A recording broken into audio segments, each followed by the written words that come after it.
first time I read TGCF, there were still a lot of things I was not familiar with.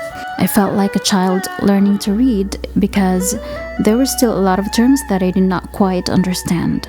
Some terms that I wanted to look up were cultivation, because surely this is not about plant cultivation, ascension, and Taoism, which, although being mentioned in high school textbooks, I never learned anything about. I began to wonder, since I didn't know much, what a civil god was, what is a deputy general, a martial god, and their functions. Some of the answers to these questions are found in the TGCF books, and some I have researched on the pages about cultivation or the wiki fandom. I only need simple answers, not complicated ones, because I know how hard it is to understand Taoism.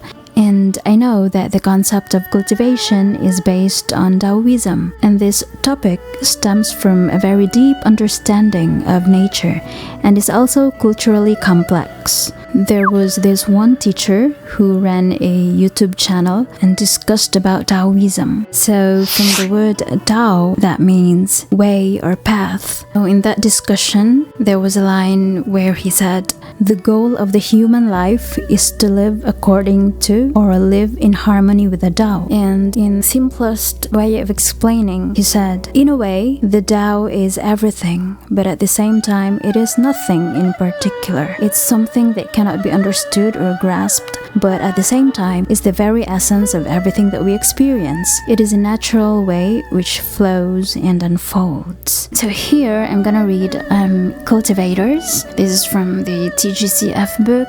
It says, cultivators are practitioners of spirituality and martial arts who seek to gain understanding of the will of the universe while attaining personal strength and extending their lifespan. Cultivation, in my understanding, is like if you want to improve your skills, become powerful, or develop your inner power, then you have to train mentally and physically, so cultivation is the best way to go. It was clearly mentioned in TGCF, or Heavenly Officials Blessing book, that achieving fruitful cultivation was always far too difficult.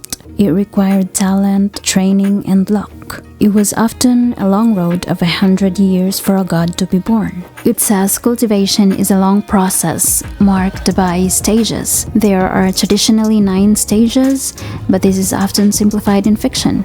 Some common stages are noted here, though exact definitions of each stage may depend on the setting. So I researched some of these stages because I don't have a book about Chinese mythology, but of course we are familiar with Qi, right? It's like the air that surrounds you, or a gas, or the vital energy, meaning the energy which circulates in all living entities. So Qi condensation or Qi refining is the first stage of cultivation. Cultivator condenses the Qi in nature into a core C. So in TGCF, in order to ascend again, Tian searched for a quiet land filled with spiritual energy so he can cultivate in seclusion. And so he found a sacred land brimming with spiritual energy. So searching for a place with spiritual energy, preferably secluded areas so you can concentrate more, is very important in starting your cultivation process, and start with condensing Qi. In the movies, we can see something like this.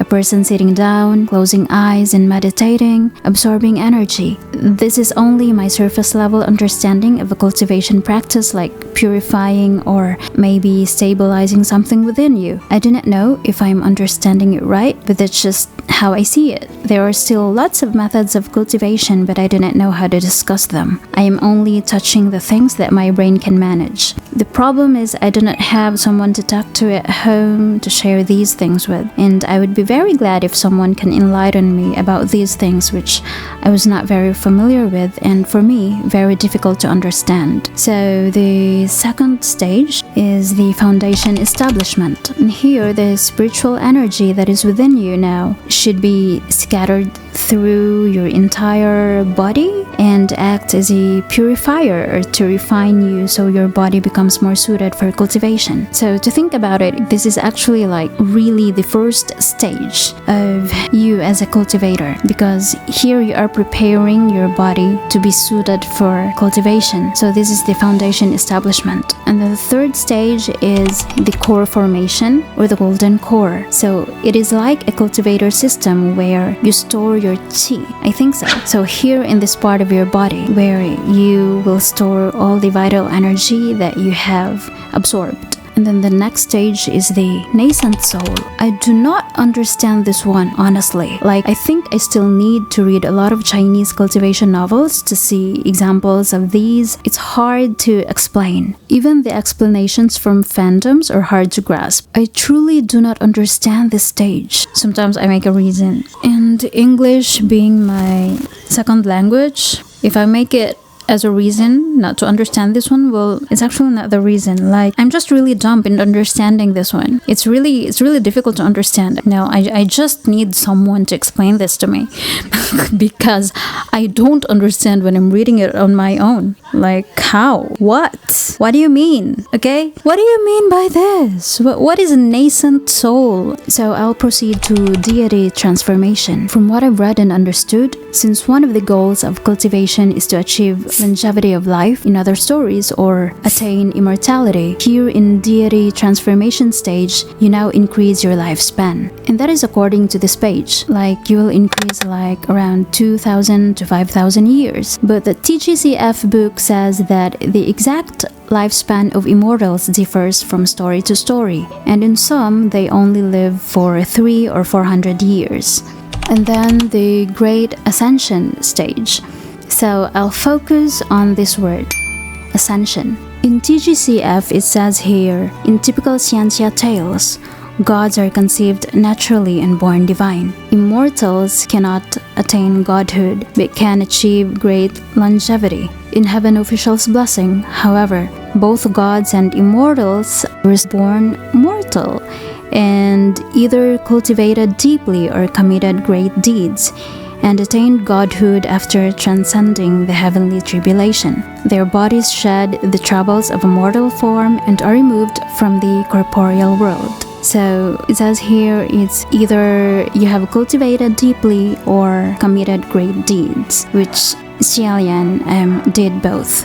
So he ascended and attained godhood. And further, here is mentioned, in order to become a deity, one must first achieve greatness. Within the mortal realm, those who had obtained accolades or ones in possession of great talent had always had a better chance at ascension. And also, it was made clear here that after seeing so many ascend and fall over the years, there was one thing Tiān could say with absolute certainty. The skilled may not always ascend, but the ascended are always skilled. If one was powerless, then no matter who promoted them, they would not be able to overcome their heavenly tribulation and could at most be an official in the middle court. So that means all the ascended, all those martial gods who ascended, were actually very skilled, and that's for the ascension stage, or great ascension. So we proceed to the heavenly tribulation. In TGCF, heavenly tribulation is a prerequisite to godhood. You need to pass the trial first before you can ascend or progress to godhood. Like in the case of Tiān, after defeating the ghost in the Yin Bridge, he ascended. And then on his second ascension, the same. He overcame the trial first when he saved the Yong'an people from a great calamity before he ascended again. In Shiwudu's case, mentioned in volume 3, it was shown that even though he was already a god, he still underwent multiple heavenly tribulations, because heavenly tribulations weren't necessarily once-in-a-lifetime events. The more tribulations passed, the greater one's divine rank, the more unshakable one's status, and the stronger one's spiritual power. Shiwudu had triumphed over 2 tribulations already, and he was waiting for the 3rd tribulation. So that means heavenly tribulation is also used to make your rank higher or to make you even stronger and powerful. So that's for cultivation and the stages under it. First is the qi condensation, and then the foundation establishment, and then the core formation, nascent soul, which I do not understand, and then deity transformation, great ascension, and heavenly tribulation. Heavenly tribulation first, before ascension. So proceed to my other questions. The questions I had before. What is a civil god? So civil gods are heavenly officials in charge of reports, paperwork, and logistics in the heavens. The most notable civil god in TGCF is Lingwen. Lingwen is exceedingly competent at all things bureaucratic, and her work keeps heaven's business running mostly smoothly. Yeah, so another one is Deputy General. Deputy General, to be honest, this is the first time that I heard this position. Heavenly officials of the middle court are usually referred to as Deputy Generals to serve the main god of their palace. So that means they were heavenly officials but have not ascended yet. Fengxin clearly stated it in Volume 3 when he said to Muting, "If you're so competent, why did His Highness ascend and not you?" So that means examples of deputy generals were Fengxin and Muting. This was during Xiaolian's first ascension, and he appointed both. Then, after 800 plus years, we could see that both Fengxin and Muting ascended and became martial gods, which would mean they had passed the heavenly tribulation and attained godhood.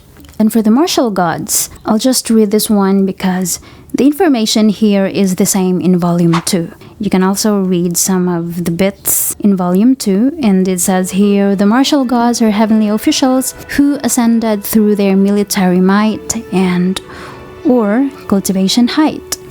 They are the vanguard of heaven, and their duties towards their followers are to ward off evil ghosts and bring protection and peace. Naturally, most of the people ascending into this position have high physical capabilities, and many have achieved high cultivation. So here we can see examples of martial gods like Junwu, Xiaolian, Peiming, Fengxin, Muting, Langtianqiu, Tuan Yizhen, and the former one, Yinyu. So that's for the martial gods. I also learned about the ranks of the monsters, demons, and ghosts that caused great turmoil within the mortal realm. The palace of Lingwen had categorized them based on their abilities. The ranks were as follows: fierce, malice, wrath, and supreme.